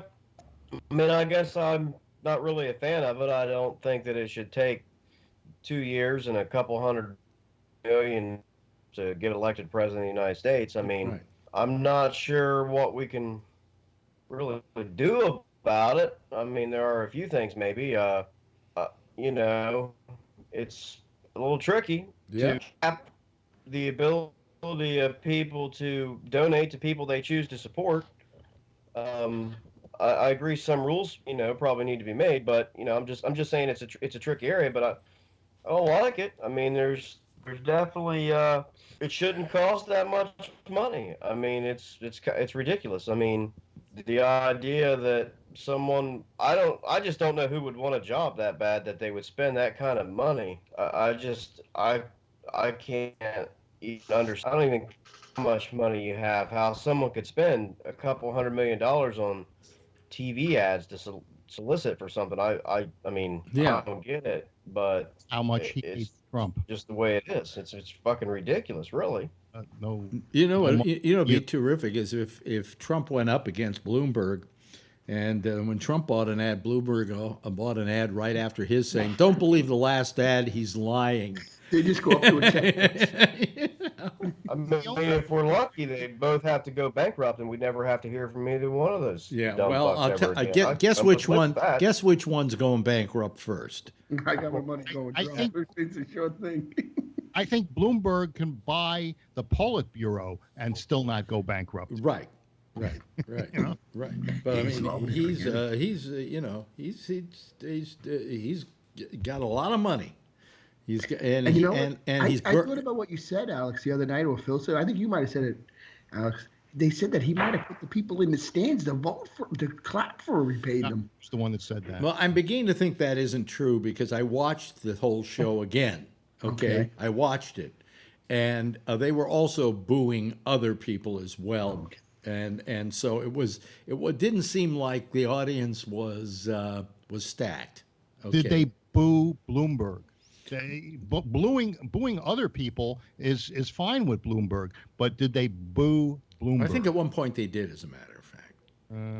Yeah. That might have been the 15 people that Warren had in there. Yeah, but She hates it big time. Who I'm do you, waiting for her to just what do you jump think is on going to it. happen tomorrow? I think Joe Biden's going to take it by 20 points. Oh, really? Well, yeah, but that's okay. Now, how about Super Tuesday? When is Super Tuesday? I think that Bernie Sanders, I think it's going to be very close between maybe three of them. I don't think anybody's going to get a standout number of delegates. I think you're probably right. Would you agree with that, Josh? Yeah, I don't know. I mean, I think Biden is certainly favored to win in South Carolina.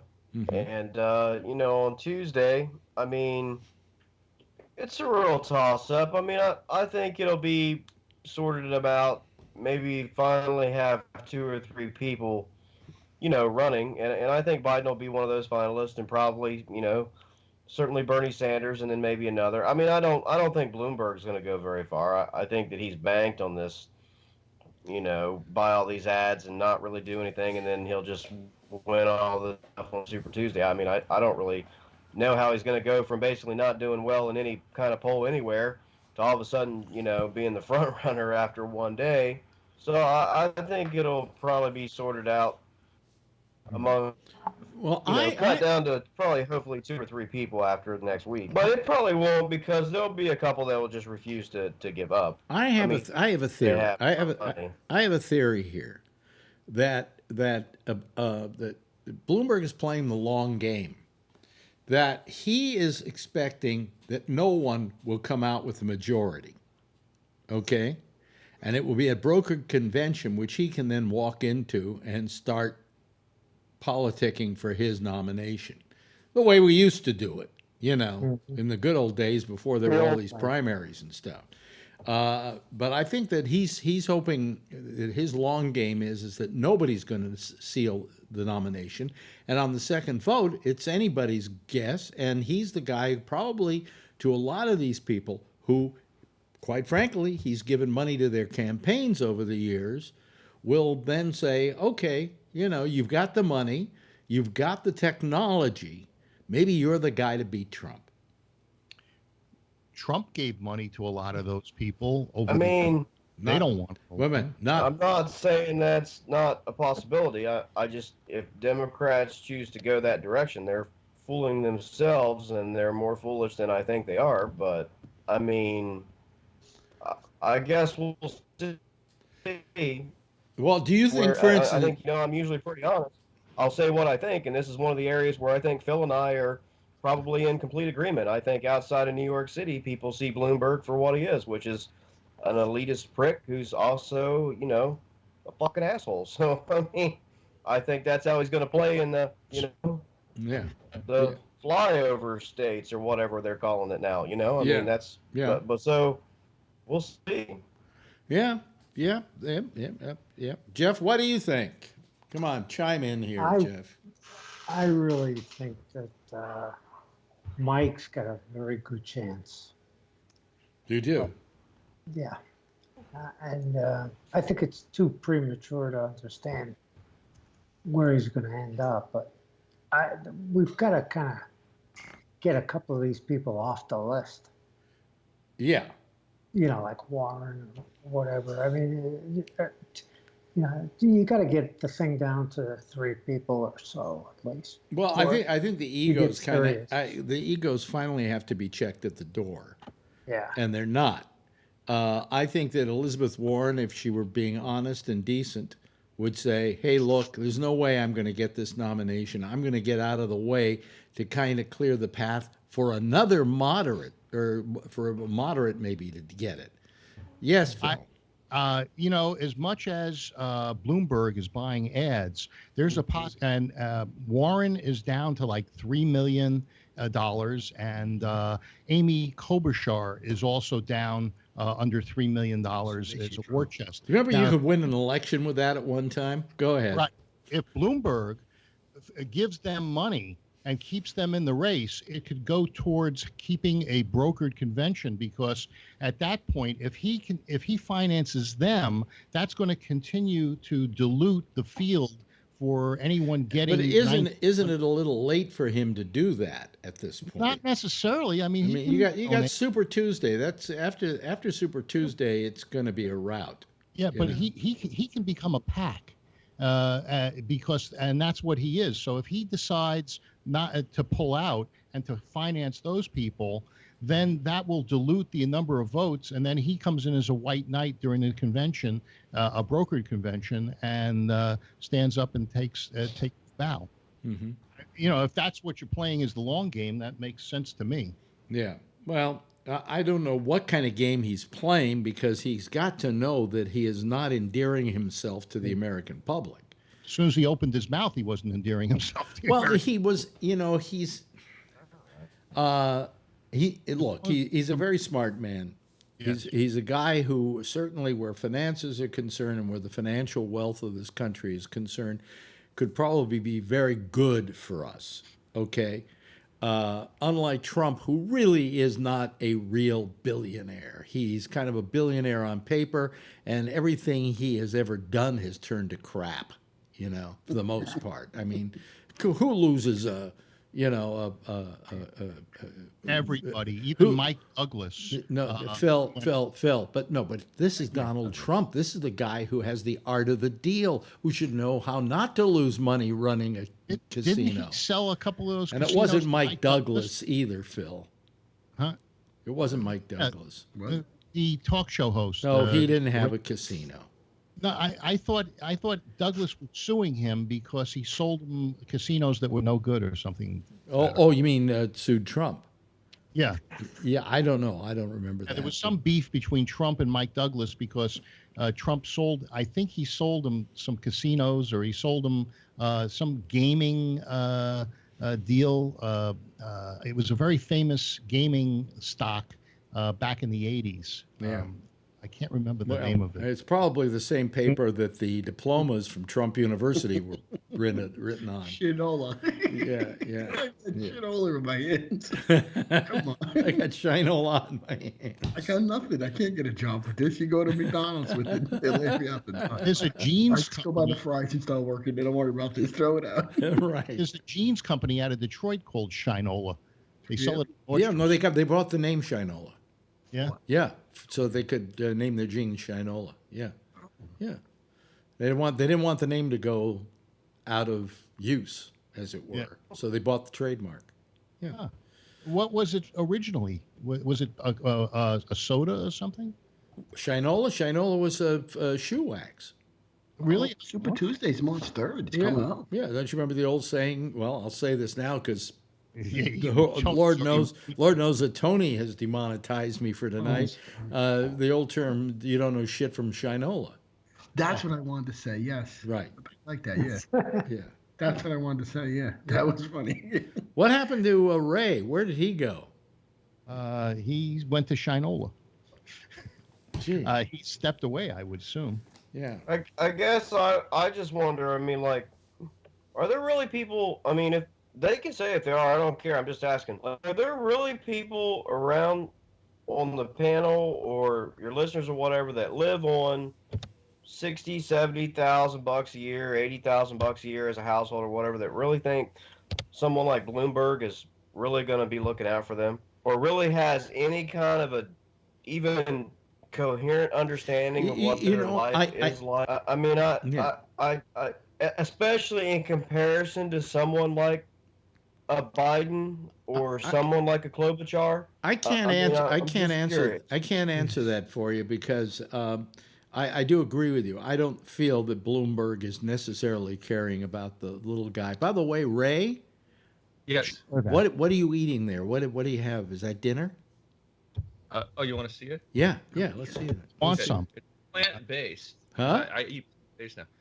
Some of challah bread. Oh, that looks good. Yeah. And some brown rice and yams and green beans and cauliflower. That looks really good. I hate yams, but outside of that, the rest of them I like. It looks tasty. Well, it's yams mixed with carrots. Oh, okay. My wife made. Yeah. That's yam. Trump would never eat that. So I'm eating plant-based. I exercise for at least an hour a day. I don't drink, I don't smoke, and I still have high cholesterol and high blood pressure and calcium on my heart. I'm just on a complete low carbohydrate diet, and I'm gaining weight right now. And I think it has to do with the medicine I'm taking for my neuropathy. I drink a fair amount of vodka. I take as many Vicodins as I can get my hand on, and I don't have any of those fucking problems. So That's because you're 30 years old. And a steak every day. And a steak every day. No, Wait 30 years. I've been on a pretty strict low carb diet, and I've been gaining weight because of this. Just the various things, the radiation, everything. You know, That'll do it. It'll do it. Catheter in you. Huh? You're not. Yeah. Wait till you get the catheter. Well, who knows? I may have one. You never know. If I find I can't pee, I have to rush off to the doctor and have him put one in. But I don't think that'll happen because I'm taking Flomax, and that makes me go like a racehorse even when. They won't let you out of there unless you can pee. I know. So, yeah. I had that happen last time. I told the story, Phil. Yeah, well. You that's don't why listen, said do you? You have to flush back. You don't listen to anything I say. I was talking about the fact that before I left last time, I had to pee this much into the bottle. And I'm sorry, I can't even go into a cup when they want me to at the urologist. Okay, on cue, I cannot pee that much. I listen to what you say. I just don't believe it. Oh, okay. But anyway, I've already gone through that once before. And so I'm probably going to make sure I take a Flomax before the operation, so it's nice and light, and fluffy. Do they want you to take anything before the operation? Ask them. He never told me not to. They say take your medicine just like you normally take your medicine. Yeah. In fact, Are you still going to the gym? Huh? Am I still going to the gym? I haven't been to the gym in 3 months, I think. But I intend to go back right after this is all over with. But I need to get this over with, and then I think I'll be able to. They'll allow me to. Yes, Phil. Confession. I've been being told by the chiropractor, the Rolfer, and everyone else, my nutritionist, that I got to get into the gym. So the other day, I bought a package of 10 Pilates reformer classes. And I'm going tomorrow morning and Monday. So I'm going on Mondays and Saturdays for Pilates Reformer. And Joseph Pilates. Pilates is an exercise. It's toning. Well, I need that. You have to have something to tone first, Phil. He tones is the steak. Exercise. Am I right, Ray? Pilates is toning, right? Yeah. Well, Pilates Reformer. It's not cardiovascular unless you do it really fast. Right. No, it's still good. It's still good to do toning and exercise your muscles especially when you get older, because they degenerate. Yeah, you'll be roly-poly, but you'll be solid as a rock. Yeah. Actually, you're more flexible, and with arthritis and all of those things, I need that flexibility. Today, I had a Rolfing session, and this is the first time that I feel totally normal after the session, as far as my muscles being able to move and lack of pain. Well, I don't think there's anybody here that will attest to the fact that you're normal. Yeah. He's AB normal. More fake news from Bennett. Yeah. You know what I've said? Be normal. Somebody just said here, Forbin Colossus wrote, Pilate is the latest from Starbucks. No, yeah. Actually, Joseph Pilates was in a concentration camp and developed the exercises in his bunk, and that's why the Pilates Reformer looks like a bunk, and that's how he developed. This certainly outdoes Anne Frank, doesn't it? Anyway, she was in an attic. Fucking an attic. No. He gave her up to yeah. Anyway. But we'll see what happens with this. I just don't. I'm not convinced that any of these people are capable of beating Trump.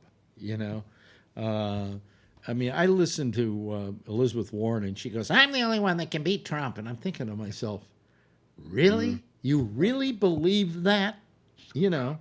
I mean, Biden's got a better chance than she does.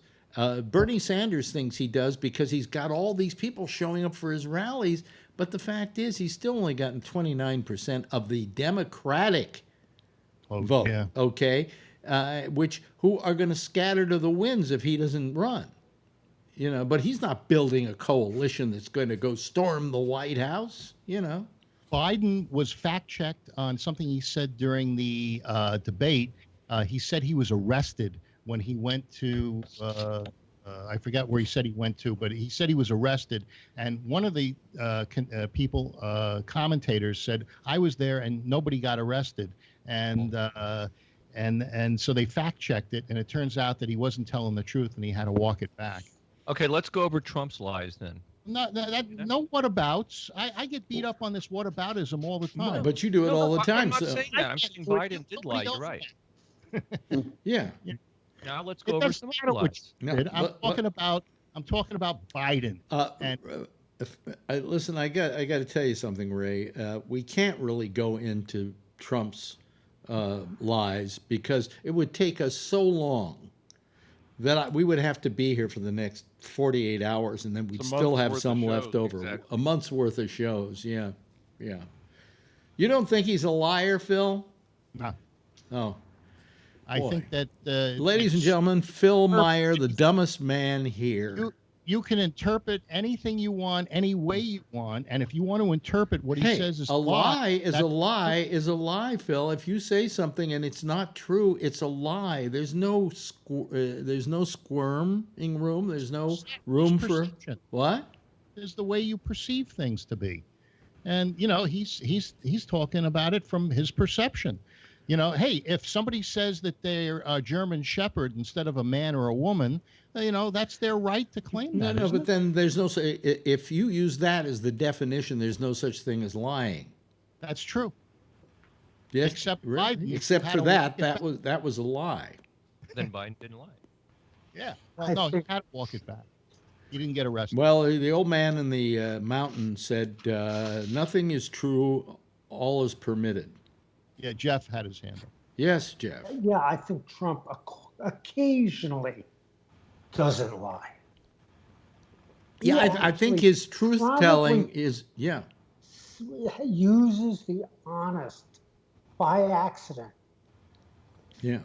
That's Alex's, the clock is right twice a day. Yeah, well, the old man in the mountain, it was, nothing is true, all is permitted, which when I stopped to think about it, if that were the case, then if nothing is true, neither is that statement. So, I guess nothing's permitted. Yeah. Well, it's all permitted now. Who you got? What horse have you got in this race, Ray? I think Bernie, but there's part of me that wants to vote for Warren because she seems less divisive. Mm-hmm. And I feel that really, maybe I found her to be absolutely abhorrent at those debates. No, but I think the debates, are ridiculous. I think that she would be less divisive for the country. I think she could bring people together better. I think Bernie would just be divisive. Mm-hmm. But yeah, I don't know. Those are the only two I think who could win at this point. I heard Andrew Yang was being considered as a VP, a possible VP, but of course I read which candidate was considering it. Now I can't remember which candidate it was, but do you mind if I get on with the show, Phil? Well, all right, yeah. Yeah, I was going to go to somebody else and ask them the same question. Kevin, can you hear me? Okay. Yeah. What horse do you have in this race? Don't have one yet. Really? Anybody you thinking about? I'm thinking about all of them. I was kind of leaning to Bernie. Now I'm leaning away from him again. Yeah, and if you're leaning away from him, where are you leaning? More towards the middle? I was on Biden for a while, and then I got away from him. Now I'm kind of leaning back towards him. I don't know. Where does Buttigieg fit in any of this? Buttigieg was in there for a while, and I'm kind of, I don't know. I got a few months to figure it out. Yeah. I'm not in any hurry. Well, wait a minute. There's a primary in California on Tuesday. But I'm an independent, so nothing shows up on my already. Oh, you can't. Yeah, nothing shows up on my ballot. I've already voted. I can't vote in the primary. I wrote in Jesse Ventura. I can't vote in the primaries either because I'm an independent, and there's no independent primary. Some states with the independent allowed all the presidential candidates on there. You can cross over, but you have to re-register. Oh, I remember we did once, Phil, in California for one voting cycle. They changed it. Yes, you can cross over, and if you want to go Republican or I got to remember, there's 7 different things you can do this year, and I got to remember them because I'm working the polls. If you're nonpartisan, you can cross over to the left and do the 4 on the left, the Democratic, Green, and a few other parties. If you're nonpartisan, you have to totally re-register for a Republican, and the others on the right. Yeah. But then you have to re-register again after if you want to go back. So you can do all this weird crap now, and but you have to constantly be re-registered. Yeah. Well, they've already. By the way, I just looked here. They've already demonetized my show. Wait a minute. What is that? What? Didn't take long. They did it to the live program. Hey, why don't you try the 7-second thing and get a buzzer? No, I found I could come here, read nursery rhymes for an hour, and I would get demonetized. Well, that's because the nursery rhymes are copyrighted. No, they're not. No, they're not. Grim? But, what have we said tonight? Come on. A few little words got out here and there. Why? All it takes is for one person to complain. There could be like a right winger. No, there's no complaining. I think it's the politics is what I think is doing. You don't choose this. You don't choose the advertisers, do you? No, but it has I got the Epoch Times before I signed on today. I saw Steyer. Oh, really? Oh, okay. Yeah, Epoch Times. Yeah. Maybe another way you can monetize is if somebody uses a curse word, they have to send money into GabNet. It could be. Yeah. But I mean, and they still run. Think about that. I thought about that too. Yeah, like a curse jar, where you put the money in. Yeah, that wouldn't be a bad idea. So, did you find yourself a place to stay for the night, Bree? I did. Right. It's a little dicey. They're doing some construction down there, but they said that it would only be 10 a.m. to 6 p.m. So I can live with that. And they upgraded me from a standard to King Deluxe. King Deluxe. Okay. Yeah, so it's a much bigger bed. Last night I was on a twin, and at home I have a California King, so I'm just used to that. This one is definitely bigger, and it's right near the entertainment district. Oh, okay. It will be good. Good, because as we all know, Singapore is going to be hopping tonight with that virus going around. Which country chew gum and spit it on the sidewalk and get caned? Singapore. Yeah. I saw when he was taking pictures of the sidewalk, I saw stuff on the sidewalk. What's that?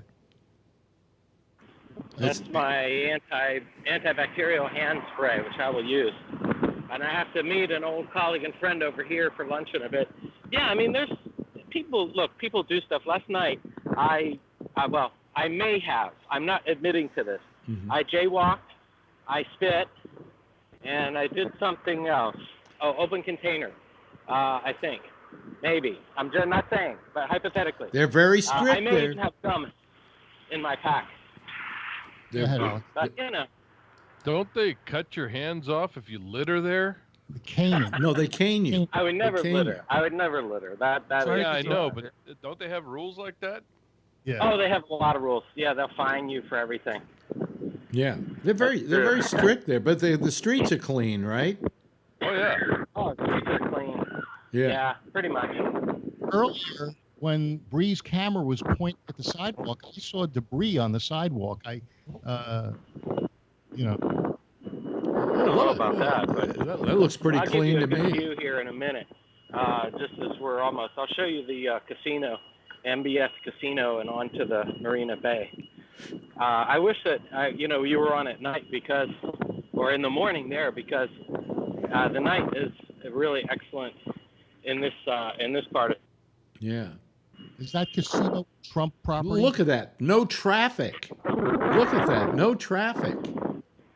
Wow. You're seeing these pictures. By the way, folks, if you're listening to us, you're seeing pictures live from Singapore, which is a place where they've got the outbreak. Yes. I'm going out of my way to give you this shot. Because I gotta actually head back the other direction for lunch. Yeah. But if my memory serves me correctly, there we go. There's some traffic. This is the Ministry of Communication over here, Alex. They would be in charge of monetizing, monitoring your show. Oh. And there we go.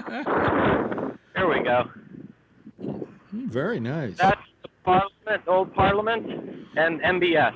And straight. Wait a minute. Hold on a second. And straight across, aren't those three buildings that are the big buildings that? They look like those are big office buildings, aren't they? Those where they're hooked together. It's a hotel, office building, retail, casino. What's on the top? Wow. Wow. Something on the top, like a roof that covered all three. Yeah. Yeah. Well, that's the one I'm talking about. But I don't know what that is. Anyway. Well, we're getting close to the end of it here. Not completely, but I'm not going to be on Tuesday because I'm having my procedure. I'll be in Spain. Huh? I'll be in Spain. Oh, you'll be in Spain. Oh, you lucky bastard, you. Yeah. Rain in Spain. Why are you going to Spain? Well, I'll be going again in May. So I'll be going again in May for a longer visit, so we can. Your sound is just making too much noise, Bree. Yeah. You need one of those foamy things that go over. Well, if you're going to be around on Wednesday, I might do a show Wednesday, but I'm not sure. But I will definitely not be doing. And we probably next week will be trying this going on at 10:30 deal, so you don't have to start listening to me till 11 if I have an interview going. So. And it's Phil-free Wednesday. It's Phil-free Wednesday? Yeah. Oh, well, I won't be here Wednesday. I might be here Wednesday, and I might not. But you might. But everybody I'll be working the polls on Tuesday. Really? Good for you, Kevin.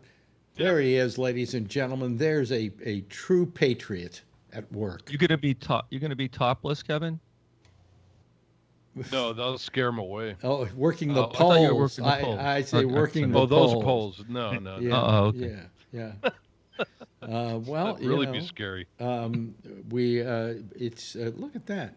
What wow. Not moving anywhere. There we go. Well, it's somebody, they just died of the coronavirus and they're just sitting there. That's live from Singapore, ladies and gentlemen. You know something? My throat is starting to get scratchy. Yeah, my voice. I wonder if you can get the coronavirus by watching video of coronavirus-infested cities. Anyway, Bree, be good. Tea at Theraflu. That's what I've been doing. Why does Singapore look like The Walking Dead? There are no people around. Right. Oh, there's someone. Well, it's very. I got to tell you, they're definitely staying home. Yeah, that's because of the coronavirus. Huh? And also, it's very hot outside. That's one of the big cities for the coronavirus. I mean, Bree is doing on a dangerous mission here tonight. Anyway, I'm the correspondent for Gabnet. Thanks. I thought they were all listening to Gabnet. That's why they were inside at their computer. Thanks, Bree. I appreciate it. Thank you very much to Jeff and Phil and Josh and to Kevin and to our good friend Tony and also to Ray for being part of our citizens panel for tonight. Everybody, give yourself a big wave goodbye. And I will wave back at you. Okay, there they go, ladies and gentlemen. That's our citizens panel for tonight. I'm going to hang up on them now so that the next person who is in here, which is Jack Bishop, can use the Skype lines for his fine program, The Intersection, which is next, a roast of the same Gabnet. I'll see you again maybe come, let's see here, come Wednesday. If not Wednesday, Thursday. If not Thursday, Friday. If not Friday, the following week. But anyway, we'll see what happens. I'll let you know online. In the meantime, I got to go and make way for Jack Bishop, and wish you all a very happy weekend and hope you have a good time with whatever you're going to do. Please don't get the coronavirus, because I need every viewer I can possibly get. And in the meantime, if you see her, tell her I love her, okay? Bye-bye, everybody.